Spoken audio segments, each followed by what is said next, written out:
प्यारे विद्यार्थियों, आपके अपने YouTube चैनल @Unique+ 2.0 पे आप सभी का स्वागत। हम लोग क्लास 10th की साइंस पढ़ रहे थे। क्या पढ़ रहे थे? क्लास 10th की साइंस की क्लास कर रहे थे। अब इस साइंस की क्लास में हम लोग जो हमारा फिजिक्स वाला पोर्शन है उसके चैप्टर 1 का एमसीक्यू कर रहे थे। चैप्टर 1 का नेम क्या है? तो चैप्टर 1 का नेम आपका है लाइट, रिफ्लेक्शन एंड रिफ्रैक्शन। क्या है? रिफ्रैक्शन है। ओके, प्रकाश परावर्तन और अपवर्तन। इसके एमसीक्यू की बात करें तो हम लोगों ने set number 1, set number 2 30 question का सॉल्व कर लिया है। आज हम लोग क्या करेंगे? सेट नंबर 3 सॉल्व करेंगे। क्या करेंगे? एमसीक्यू का सेट नंबर 3 सॉल्व करेंगे और यही इस चैप्टर का लास्ट एमसीक्यू सीरीज होगा। आगे फिर आप लोगों को करवाया जाएगा, लेकिन फिलहाल के लिए इसके बाद हम लोग चैप्टर नंबर 2 देखते हैं। भाई क्वेश्चन क्या दिया हुआ है? पहला क्वेश्चन लिखा हुआ है वाहनों के हेडलाइट में। अब एक चीज ये ध्यान रखिएगा, थोड़ा कॉन्सेप्ट समझिए कि जो हमारे वाहन होते हैं वहां पे दो जगह मिरर का यूज किया जाता है। एक तो यूज किया जाता है हेडलाइट में। किसमें? हेडलाइट में। और एक यूज किया जाता है साइड मिरर में। किसमें यूज किया जाता है? साइड मिरर में यूज किया जाता है। कैसे क्या होगा? देखो, साइड मिरर जो होता है पीछे से आने वाले वाहनों को एक्चुअल स्थिति देखने के लिए या वो उनकी कौन से वाहन आ रहे हैं ये देखने के लिए इसका यूज किया जाता है। अब पीछे से आने वाले वाहन बहुत बड़े बड़े होते हैं और इमेज हमें छोटी चाहिए, तो छोटी इमेज के लिए हम लोग हमेशा उत्तल दर्पण का यूज करते हैं। किसका यूज करते हैं? उत्तल दर्पण। अंग्रेजी बोले तो कॉन्वेक्स मिरर। किसका यूज करते हैं? कॉन्वेक्स मिरर का यूज करते हैं। ठीक। हेडलाइट की बात करें तो हेडलाइट में हमें जरूरत क्या होती है? किसी ऐसे मिरर की जरूरत होती है जो लाइट को दूर तक ले जा सके, सामने से दूर तक ले जा सके। अब होगा क्या कि यहाँ पे हम लोग अवतल दर्पण का यूज करेंगे। किसका यूज करेंगे? अवतल दर्पण का। कुछ लोगों के मन में ये थोड़ा कंफ्यूजन रहता है कि अवतल दर्पण जो हमारा होता है ये कन्वर्जेंट टाइप का होता है, तो ये कैसे लाइट को जो है फैला सकता है? तो ध्यान से देखिएगा। एक्चुअल में मान लीजिए लैंप हमारा यहाँ है, तो ये जो लाइट होता है कुछ ऐसे बना होता है। ठीक है, ऐसे लाइट होता है। यहाँ से ये बल्ब जब जलेगा तो रोशनी आएगी। अब होगा क्या कि ये वाला एरिया है। कौन वाला एरिया? ये वाला एरिया। इस एरिया पे व्हाइट कलर का एक मिरर लगा होता है, तो यहाँ से यहाँ तक की डिस्टेंस कम हो जाती है, जिससे होता है कि हाँ ये कंडीशन बन जाती है, कंडीशन नंबर 6, जहाँ अवतल दर्पण के सामने वस्तु कहाँ पे रखी हो? फोकस और ध्रुव के बीच में रखी हो, तो ये दूर तक लाइट को फैला देता है। फिर ऐसे ऐसे किरणें निकल जाती हैं। तो इस तरीके से यहाँ पे हेडलाइट पूछ रहा है। क्या पूछ रहा है? हेडलाइट पूछ रहा है। तो हेडलाइट पूछ रहा है तो हम लोग किस दर्पण का यूज करेंगे? अवतल दर्पण का उपयोग करेंगे। किसका यूज करेंगे? अवतल दर्पण का उपयोग करेंगे। ये था आपका क्वेश्चन नंबर 1। अब हम लोग चलते हैं क्वेश्चन नंबर 2। क्वेश्चन नंबर 2 हमसे क्या कह रहा है? क्वेश्चन नंबर 2 हमसे कह रहा है वाहनों। अब देखो ये साइड मिरर आ गया। अभी आपने पढ़ा क्या? अभी आपने ऐसे पढ़ा था हेडलाइट और फिर पढ़ा था साइड मिरर। हेडलाइट में क्या था? कॉनकेव मिरर था। कौन सा मिरर था? कॉनकेव मिरर था। और इसमें कौन सा मिरर था? इसमें जो आपका मिरर था वो था कॉन्वेक्स मिरर, या अगर बोले तो उत्तल दर्पण था। ध्यान से देखिएगा भाई। अब इसमें साइड मिरर है, अभी पूरा एक्सप्लेन कर चुके हैं क्यों यूज किया जाता है। साइड में आने वाले वाहनों का यानी पीछे आने वालों का साइड में इमेज देखने के लिए, क्योंकि इसमें छोटी प्राप्त करनी होती है, इसलिए उत्तल दर्पण का यूज करेंगे। ये आपका हो गया क्वेश्चन नंबर 2। अब हम लोग चलेंगे क्वेश्चन नंबर 3 पे। क्वेश्चन नंबर 3 में लिखा हुआ लेंस में कितने वक्रता केंद्र होते हैं? लेंस में कितने वक्रता केंद्र होते हैं? तो आइए देख लेते हैं कि लेंस में कितने वक्रता केंद्र होते हैं। ये हमारा इस टाइप का होता है उत्तल लेंस। ठीक है, और इस टाइप का होता है अवतल lens, convex lens and concave lens. अब देखिएगा इसमें कितना वक्र पृष्ठ है। तो इस वाले में बात करें तो एक ये हो गया, अब इस वाले में बात किए तो एक ये हो गया, 2 हो गया। ऐसे ही एक ये हो गया और एक ये हो गया, तो इसमें कितना पृष्ठ हुआ? इसमें भी 2 हो गया। तो वक्र पृष्ठों की संख्या 2 इसमें भी है और 2 इसमें भी है। तो यही हमारा आंसर हो जाएगा कि लेंस के कितने वक्रता। देखो अब 2 वक्र पृष्ठ हो गए, ध्यान से बात को समझिएगा। वक्र पृष्ठ कितने हुए? 2 हुए। तो इसका वक्रता केंद्र कहीं इधर होगा और इस वाले का वक्रता केंद्र कहीं इधर, इसमें इधर, इसमें इधर। तो जब 2 वक्र पृष्ठ हैं, कितने? 2 कर्व सरफेस हैं, तो आपका सेंटर ऑफ कर्वेचर यानी वक्रता केंद्र भी कितना होगा? 2 होगा। कितना होगा? 2 होगा। यानी कि ऑप्शन नंबर बी आपका क्या हो जाएगा? करेक्ट आंसर हो जाएगा। ओके, क्वेश्चन नंबर 4 की ओर चलते हैं। क्वेश्चन नंबर 4 में लिखा हुआ है कि लेंस में कितने फोकस होते हैं। क्या लिखा हुआ है? लेंस में फोकस कितने होते हैं। ध्यान से देखिएगा भाई, क्या देखना है ध्यान से। ये मान लीजिए हमारा उत्तल लेंस है, ऐसे इसका प्रिंसिपल एक्सिस ड्रा कर दिए, तो इसका F1 कहीं यहाँ पे होता है और F2 कहीं यहाँ पे होता है, यानी कि कितने फोकस होते हैं? 2 फोकस होते हैं। ऐसे ही जब हम अवतल लेंस की बात करेंगे, किस लेंस की बात करेंगे, तो उसमें भी इधर F1 इधर F2 2 फोकस होते हैं। कितने फोकस होते हैं? 2 फोकस होते हैं। तो क्योंकि यहाँ ध्यान दीजिएगा क्या क्या डबल होता है। सबसे पहले तो वक्र पृष्ठ की संख्या कितनी होती है? वक्र पृष्ठ की संख्या भी 2 होती है। वक्रता केंद्र कितने होते हैं? तो भाई साहब वक्रता केंद्र भी 2 होते हैं। फोकस कितने होते हैं? तो फोकस भी 2 होते हैं। पहले वाले को प्रथम फोकस, द्वितीय वाले को द्वितीय फोकस कहते हैं। तो आपका आंसर क्या हो जाएगा? आंसर आपका हो जाएगा 2। नेक्स्ट क्वेश्चन की ओर आगे बढ़ते हैं। नेक्स्ट क्वेश्चन क्या लिखा हुआ? क्वेश्चन नंबर 5 लिखा हुआ है आवर्धन का एसआई मात्रक है। बहुत बढ़िया क्वेश्चन है। क्या लिखा हुआ है? आवर्धन का एसआई मात्रक है। ठीक, अब सबसे पहले हम लोग समझ लेते हैं आवर्धन होता क्या है। तो ध्यान से दीजिएगा, अगर हम लेंस की बात करें और अगर हम किसकी बात करें, मिरर की बात करें। लेंस की बात करेंगे तो आवर्धन m = b/u होता है, और मिरर की बात करेंगे तो m = -b/u होता है। ओके, I/O का भी कॉन्सेप्ट है, पहले हम लोग समझेंगे क्या होता है। अब ध्यान दीजिए, b जो होगा ये भी लेंथ होती है। क्या होती है? लेंथ। और u भी लेंथ होती है। क्या होती है? लेंथ। तो लेंथ की जो यूनिट होगी ऊपर नीचे दोनों जगह आएगी, कैंसिल हो जाएगी। तो इस तरीके से यम क्या हो जाएगा? विदाउट यूनिट हो जाएगा। क्या हो जाएगा?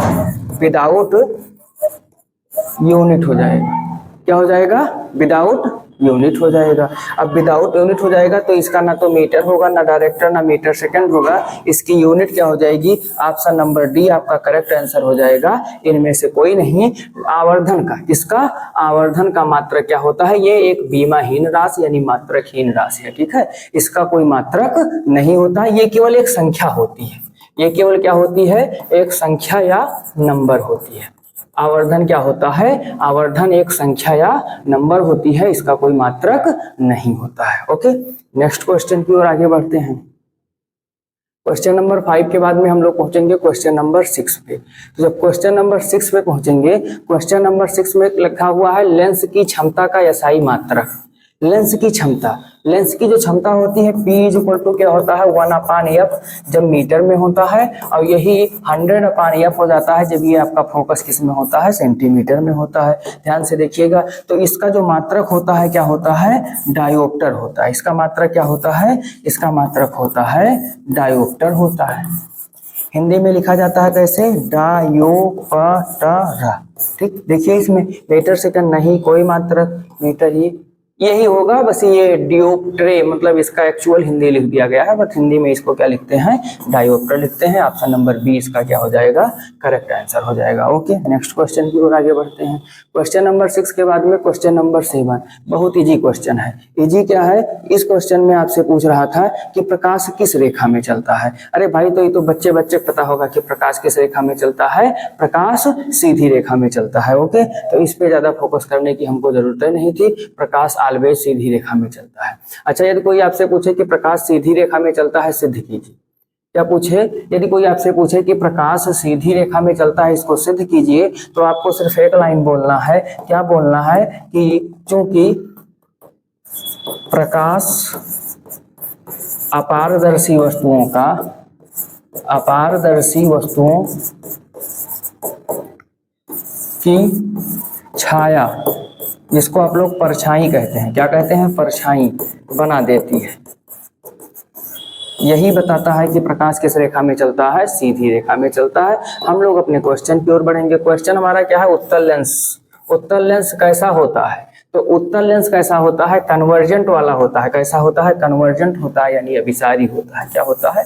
अभिसारी होता है। यही उत्तल लेंस पूछता तो वो अपसारी हो जाता। कैसे होता है? ये देखो, मान लीजिए ये हमारा उत्तल लेंस है, ये हो गया इसका प्रिंसिपल एक्सिस। अब इस पे मान लीजिए ऐसे ऐसे ऐसे किरणें आ रही हैं तो ये किरणें क्या हो जाएंगी, अपवर्तन के पश्चात इसके फोकस पे जाके कन्वर्ज कर जाएंगी। क्या हो जाएंगी, कन्वर्ज हो जाएंगी। इसी को कहते हैं कन्वर्जेंट, या इसी को कहते हैं हिंदी में अभिसारी। क्या कहते हैं, अभिसारी कहते हैं। यहीं पे अगर अवतल लेंस लिखा होता तो वो क्या हो जाता, डाइवर्जेंट हो जाता या फिर अपसारी हो जाता है। ठीक, नेक्स्ट क्वेश्चन की ओर आगे बढ़ते हैं। तो ये किस नेक्स्ट क्वेश्चन की ओर जब हम आगे बढ़ेंगे, क्वेश्चन नंबर 9 पे, तो 9 में लिखा हुआ है, क्या लिखा हुआ है, वेरी इजी क्वेश्चन है कि आवर्धन को किस अल्फाबेट से दर्शाया जाता है। तो अभी हमने बताया कि अगर लेंस होगा तो m इज इक्वल टू क्या होगा, b/u, और अगर मिरर होगा तो m इज इक्वल टू क्या हो जाएगा, -b/u हो जाएगा। दोनों में किस लेटर का यूज किया गया, m लेटर का यूज किया गया। तो ना r होगा, ना c होगा, ना f होगा, क्या हो जाएगा आपका, m is the correct answer हो जाएगा। नेक्स्ट क्वेश्चन की ओर आगे बढ़ें। तो नेक्स्ट क्वेश्चन क्या लिखा हुआ है, प्रतिबिंब के दूरी को दर्शाया था। किसकी दूरी को, प्रतिबिंब की दूरी को। तो यहाँ पहले कॉन्सेप्ट समझ लेते हैं फिर चलते हैं। हमारे मिरर में जो भी आता है हम सबको एक m आएगा, u आएगा, b आएगा, f आएगा, r आएगा, c आएगा, p आएगा। ठीक है, और क्या आएगा, i आएगा, o आएगा, i आएगा और o आएगा। जितना हमको वन टाइम में आया हमने लिख दिया है, सबका नाम लिख लेते हैं क्या होगा। m का मतलब है आवर्धन, मैग्निफिकेशन अंग्रेजी में कहते हैं। u का मतलब है वस्तु की दूरी, किसकी दूरी, वस्तु की दूरी। b का मतलब है प्रतिबिंब की दूरी, किसकी दूरी, प्रतिबिंब की दूरी। f का मतलब है फोकस दूरी, f का मतलब क्या है, फोकस दूरी। r का मतलब है वक्रता त्रिज्या, r का मतलब क्या है, वक्रता त्रिज्या। c का मतलब है C का मतलब होता है वक्रता केंद्र। P का मतलब क्या होता है, ध्रुव। P का मतलब क्या होता है, ध्रुव। I का मतलब क्या होता है, प्रतिबिंब की लंबाई। ठीक है, I का मतलब क्या होगा, प्रतिबिंब की लंबाई। O का मतलब वस्तु की लंबाई, O का मतलब वस्तु की लंबाई। ठीक है, एक चीज और यहाँ पे आएगा, क्या आएगा, एक आएगा कैपिटल F। कैपिटल F को कहते हैं मुख्य फोकस। क्या कहते हैं, मुख्य फोकस कहते हैं। इतनी चीजें आपके मिरर में आ सकती हैं।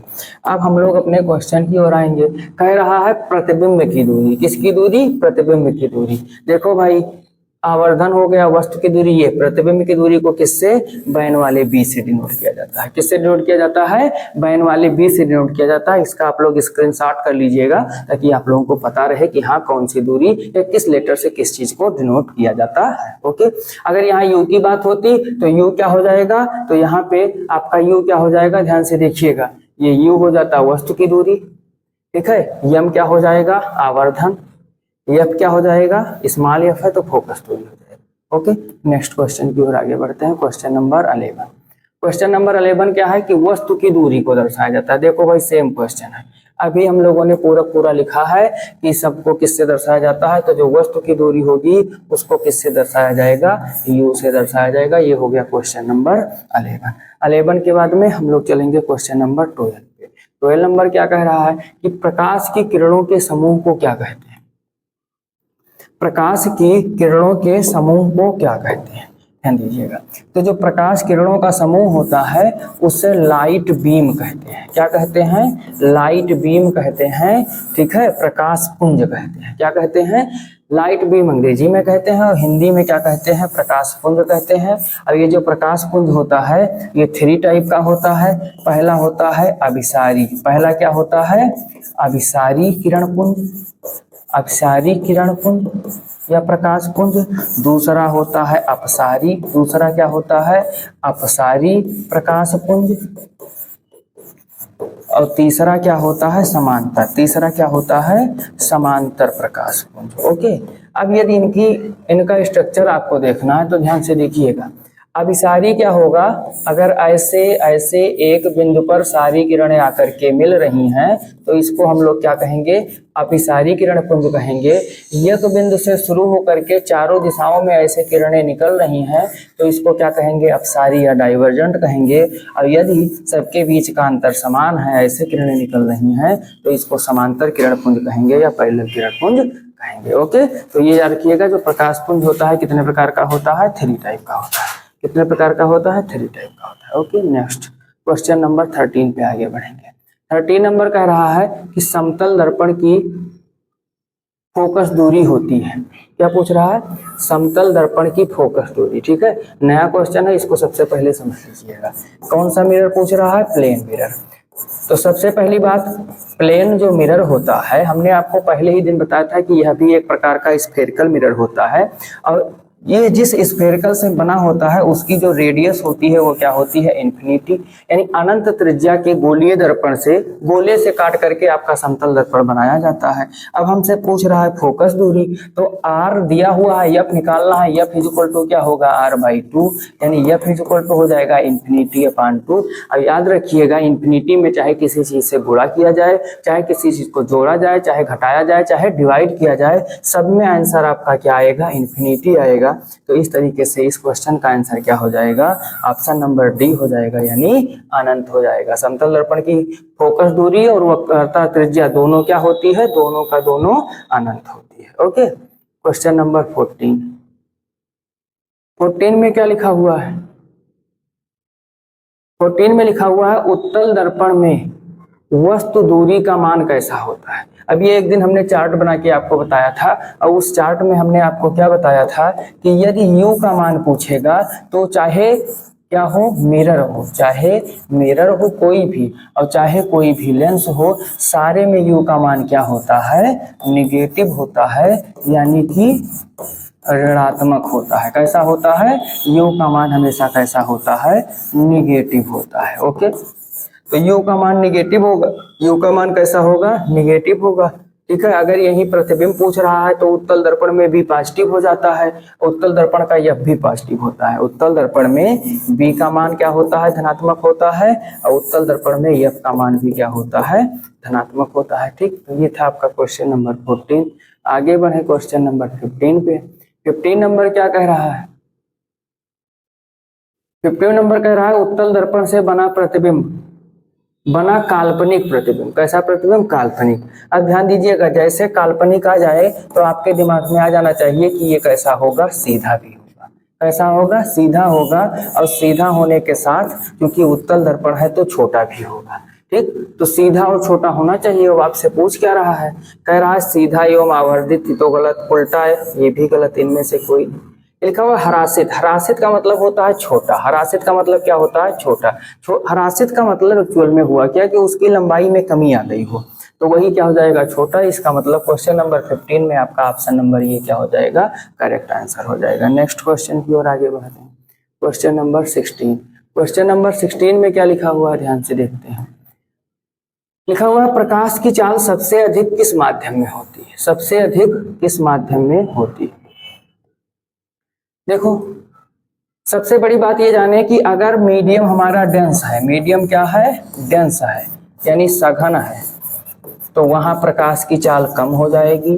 अब अगर मीडियम हमारा क्या है, विरल है, रियल है, रेयर है, तो वो क्या हो जाएगा, वहां पे प्रकाश की चाल ज्यादा हो जाएगी। एक और बात जान लीजिए, अगर अपवर्तनांक दिया हुआ है, क्या दिया हुआ है, अपवर्तनांक, जिसका अपवर्तनांक कम होगा, जिसका अपवर्तनांक रिफ्रैक्टिव इंडेक्स क्या होगा, कम होगा, उसमें प्रकाश की चाल ज्यादा होगी। प्रकाश की चाल क्या होगी, ज्यादा होगी,